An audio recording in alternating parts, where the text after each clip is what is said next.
मुल्क में आपने हालात देखे हैं। इस वक्त सियासत करने की ज़रूरत नहीं है, इस वक्त मुल्क को बनाने की ज़रूरत है।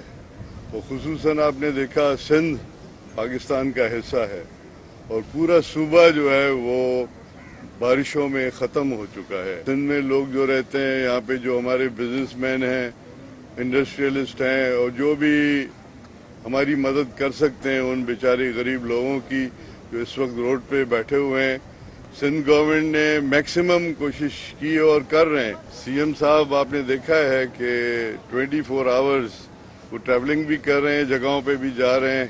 खुसूसन दादू इज़ अ वल्नरेबल पॉइंट, तो वहाँ पे काफ़ी नुकसान हुआ है, बल्कि पूरा सिंध डूब गया है। मैं गुजारिश करूँगा कि आप सियासत न करें प्लीज़, आप हमारे से मिलके हमारी हेल्प करें, हम सूबे को बनाएं उन गरीब लोगों। मज़ीद ख़बरनि ऐं तफ़सीलात लाइ विज़िट कयो असांजी वेबसाइट www.awamiNewsHD.com ऐं ॾिसंदा रहो अवामी न्यूज़ HD।